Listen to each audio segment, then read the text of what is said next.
माननीय प्रधानमंत्री श्री नरेंद्र मोदी साहेब द्वारा विकसित भारत जी रामजीनी योजना जाहिर કરવામાં આવી છે। આ યોજના 1980 થી શરૂ થઈ, ત્યાર પછી ઇન્દિરા ગાંધી એમને નામ બદલ્યું, રાજીવ ગાંધી એમણે એને જવાહરલાલ નહેરુ સાથેનું નામ જોડ્યું। 2005માં સોનિયા ગાંધી અને મનમોહનસિંહજીએ નરેગાના નામથી આ યોજના ચાલુ કરી અને ત્યાર પછી એને મનરેગા તરીકે મહાત્મા ગાંધીજીનું નામ જોડ્યું। વીબી જી રામજીની આ યોજના એ ફક્ત નામ બદલવાની યોજના નથી, પણ અનેક સુધારા સાથે કે જે મનરેગાની યોજનાને કારણે અનેક ભ્રષ્ટાચાર થતા હતા।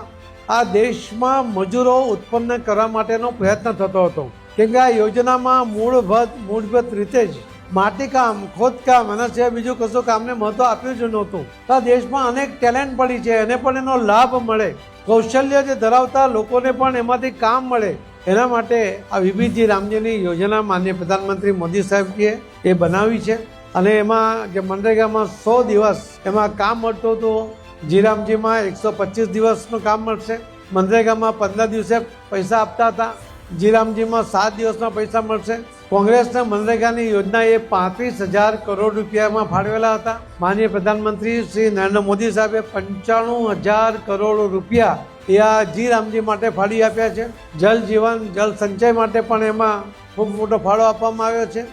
અનેક કાર્યોને આમાં સમાવિષ્ટ કરીને મોદી સાહેબે 2047 સુધીમાં વિકસિત ભારતની જે કલ્પના કરી છે, એના માટે કરોડો લોકોને પોતાનું ઘર મળે, એક પણ વ્યક્તિ ઘર વગરનું ન રહી જાય। આયુષ્યમાન યોજના દ્વારા કોઈ બીમાર પડે અને પૈસાના કારણે સારવાર ન કરાવી શકે અને મૃત્યુ થાય, એ માન્ય મોદી સાહેબને મંજૂર નથી। એટલા માટે આખા વિશ્વની સૌથી મોટી યોજના આયુષ્યમાન કાર્ડ, આયુષ્યમાન યોજના આપણે બનાવી। 80 કરોડ લોકોને માથાદીઠ 5 કિલો અનાજ ફ્રી આપવા માટેની યોજના ચલાવે છે કે જે ગરીબ લોકોને એમાંથી રાહત થાય। ઉજ્જવલા યોજના હેઠળ બહેનોને ગેસના કનેક્શન મળ્યા। મુદ્રા યોજના હેઠળ લોન મળી।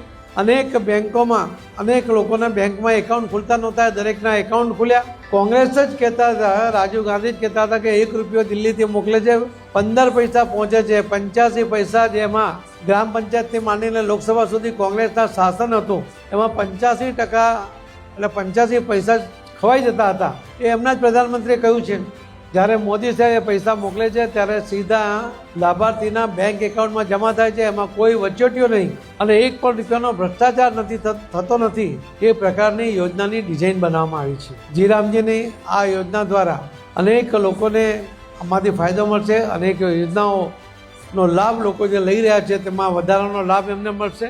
એના માટેની આ યોજના બની છે, ફૂલપ્રૂફ યોજના છે અને લોકોને ધ્યાનમાં રાખીને વિકસિત ભારત 2047 સુધી આ યોજનાનો લાભ બધાને મળતો રહે, એનાથી લોકો વિકસિત બને, એના માટેની આ યોજના બની છે। આપ સૌના માધ્યમથી લોકો સુધી આ વાત પહોંચે, માનનીય પ્રધાનમંત્રી મોદી સાહેબની યોજના લોકો સુધી પહોંચે, એવી આપ સૌને વિનંતી છે। ધન્યવાદ।